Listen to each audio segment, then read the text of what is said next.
शराबबंदी नहीं है या है? सरकार जो अपना कानून में शराबबंदी है, प्रैक्टिकल में हर जगह शराब उपलब्ध है।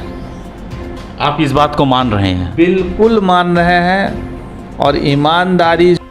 बिहार के additional advocate general Khurshid Alam से भागलपुर न्यूज नेटवर्क की टीम ने एक विशेष बातचीत की। यह इंटरव्यू एक ऐसे वकील की प्रेरक कहानी लेकर आया है जो कभी डॉक्टर बनने का सपना देखते थे, लेकिन परिस्थितियों ने उन्हें वकालत की दुनिया में पहुंचा दिया और उन्होंने इस क्षेत्र में ऐसा मुकाम हासिल किया कि आज वह बिहार के शीर्ष कानूनी पदों में से एक पर हैं। हम बात कर रहे हैं खुर्शीद आलम की, जिन्होंने भारत के पूर्व मुख्य चुनाव आयुक्त टी.एन. शेषन के एक अधिकारी के खिलाफ केस लड़ा और जीत दर्ज की। वह समय भी सुर्खियों में आए जब उन्होंने पटना की मेयर की हाई प्रोफाइल हत्या के मामले की पैरवी की। एक और चर्चित मामला तब सामने आया जब अन्य वकील पीछे हट गए, लेकिन उन्होंने कटिहार मेडिकल कॉलेज के डायरेक्टर डॉक्टर अहमद अशफाक करीम का केस लड़ा और उन्हें जेल से रिहाई दिलाई। खुर्शीद आलम सिर्फ एक वकील ही नहीं, कानूनी जागरूकता अभियान भी चलाते हैं और गरीबों जरूरतमंदों को निःशुल्क विधिक सहायता उपलब्ध कराते हैं। वे पटना एडवोकेट एसोसिएशन के इतिहास में एकमात्र मुस्लिम वकील हैं जिन्होंने 2 बार उपाध्यक्ष पद पर चुनाव जीतकर इतिहास रचा है। उनके बाद अब तक कोई भी मुस्लिम वकील इस पद तक नहीं पहुंच पाया है। आइए सुनते हैं इस बातचीत में खुर्शीद आलम जी ने क्या कुछ खास साझा किया। नमस्कार, आप देख रहे हैं भागलपुर न्यूज नेटवर्क। मैं हूं आपके साथ आवेश खाना। आज हम आपको एक ऐसे शख्स से मिलवाने जा रहे हैं जो कि पटना हाई कोर्ट के एडिशनल एडवोकेट जनरल है और इससे पहले चूंकि वो लॉयर, तो उसके बाद सरकार ने उनको बड़ी जिम्मेदारी दी है, वो भरोसा करके एडिशनल एडवोकेट जनरल बने हैं। और अभी सर से मैं सबसे पहले सर आपको मेरे चैनल पर बधाई। चीफ जस्टिस कल पदभार ग्रहण किए हैं। बहुत सारा लोगों को न्यायिक प्रक्रिया में लोग समस्या से जूझ रहे हैं, तो उन समस्या को किस तरह निपटाया जाएगा केसों में सर? देखिए, अभी जो हमारे चीफ जस्टिस साहब आए हैं, पांचोली साहब, तो उनका जो ट्रैक रिकॉर्ड है वो बहुत अच्छा है। एडमिनिस्ट्रेशन साइड से हो, लॉ के साइड से हो, और उनके दिल में एक जज्बा है कि हम किस तरह से न्याय जो है लोगों को दे सकते। अभी तो सिर्फ 1 दिन हुआ है उनको ओथ लिए हुए। इससे पहले जो चीफ जस्टिस थे उनका कार्यकाल कैसा रहा? उनका कार्यकाल भी अच्छा रहा, लेकिन वो चूँकि लोकल थे ना, तो वो उतना कड़ाई नहीं कर पाते थे एडमिनिस्ट्रेशन के तरफ से।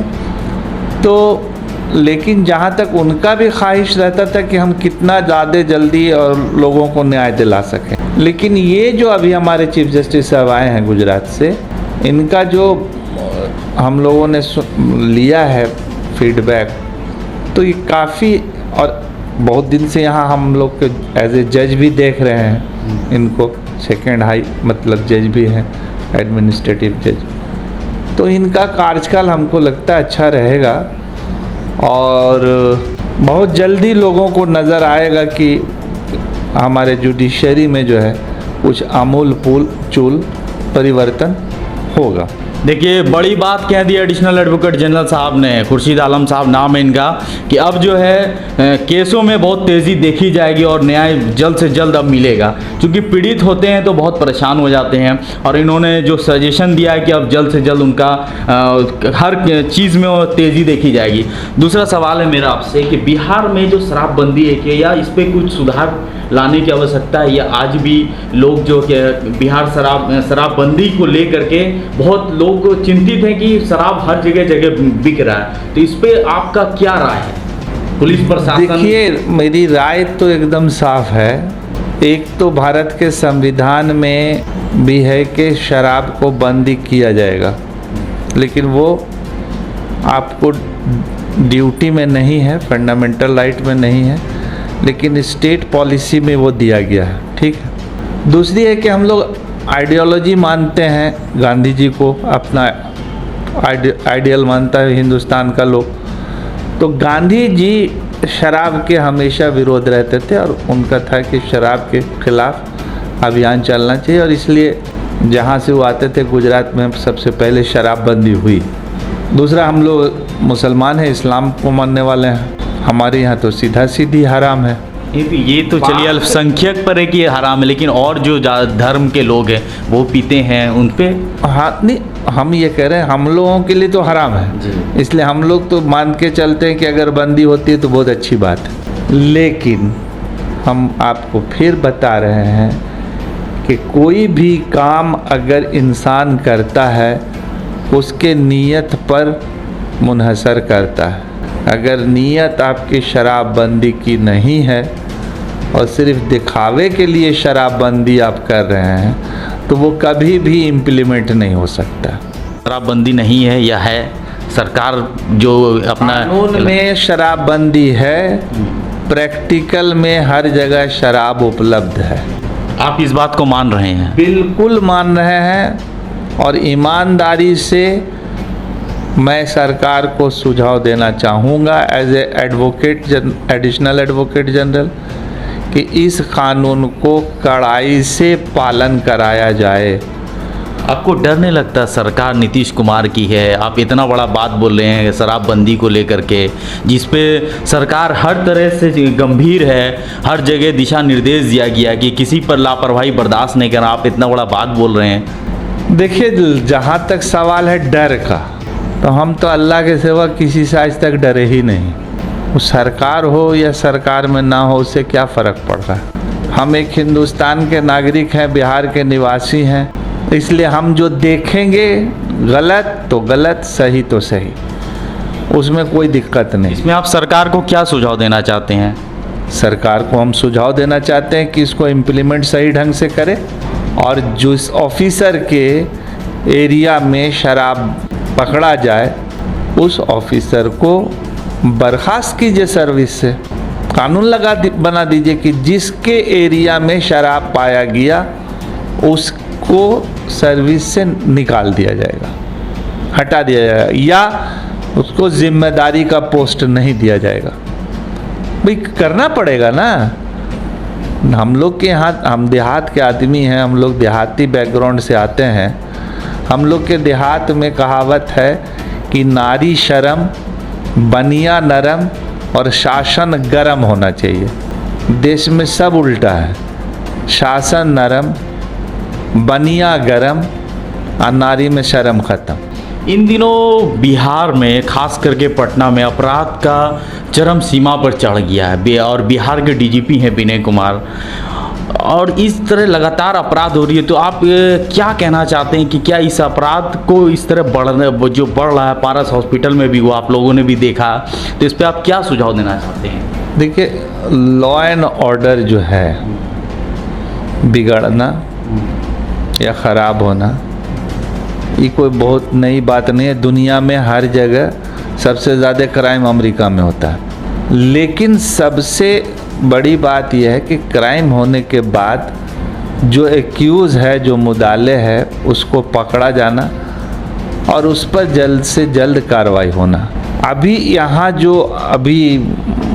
घटनाएं घटी हैं, जहाँ तक हमको जानकारी है कि यहाँ जो लॉ एंड ऑर्डर एसपी हैं या डीआईजी हैं, वो लोग बड़ा मुस्तैदी से एविडेंस कलेक्ट करके और चार्जशीट बहुत जल्दी सबमिट कर रहे हैं लोग। ये एक अच्छी पहल है। अब सरकार को ये चाहिए कि कोर्ट में इस मामले को कितना जल्दी सुनवाई करके एक्यूज़ को जो है वो सज़ा दिलाया जाए। उसके लिए आपको डेडिकेटेड, ईमानदार और जानकार वकील एज ए स्पेशल पीपी के बहाल करना होगा, ताकि जल्द से जल्द केस की सुनवाई ख़त्म हो, और एक टाइम फ्रेम कर देना होगा प्रोसिक्यूशन के लिए कि इतना दिन के अंदर आपको गवाही करवा के केस को कंक्लूड करवा देना है, तभी हो सकता है। अच्छा, अगर आपको, जैसे आपने कहा कि अमेरिका में क्राइम बहुत ज़्यादा है, अगर आपके पास ऐसा अपॉर्चुनिटी आए तो आप इसको, विधि व्यवस्था को किस तरह सुधारने का प्रयास करिएगा? देखिए, डेमोक्रेसी में बड़ा दिक्कत है। डेमोक्रेसी में हम लोगों का जो कानून बनता है ना डेमोक्रेटिक कंट्री में, ख़ास करके हिंदुस्तान में और यूरोप कंट्री वगैरह में भी, वहाँ पे वेलफेयर के लिए कानून बनता है, वेलफेयर कानून। इंसान के भलाई के लिए, सुधार के लिए, जबकि हम इस बात को मानने वाले हैं कि कानून सख्त से सख्त होना चाहिए और कानून का डर होना चाहिए लोगों में।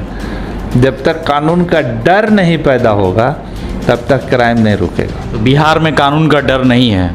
नहीं है, बिल्कुल नहीं है, बिल्कुल नहीं है। इसमें आप सरकार को क्या कहना चाहते हैं? जब कानून का डर नहीं है, डर पैदा करे, और डर पैदा करने के लिए विल पावर होना चाहिए, विल पावर होना चाहिए। ऑफिसर के पास विल पावर होना चाहिए, नेता के पास विल पावर होना चाहिए। लेकिन अगर नेता ही क्राइम कराएगा, ऑफिसर ही उसमें साथ देगा, तो बहुत मुश्किल है। और बिहार में क्या हम समझते हैं कि किसी भी हिंदुस्तान के किसी भी कोने में चले जाइए, जब तक कानून का डर नहीं होगा तब तक कभी भी कानून पर लोग नहीं चलेंगे। तो बिहार में सुशासन की सरकार है नीतीश कुमार जी की, तो क्या ये जंगल राज है, सरकार है?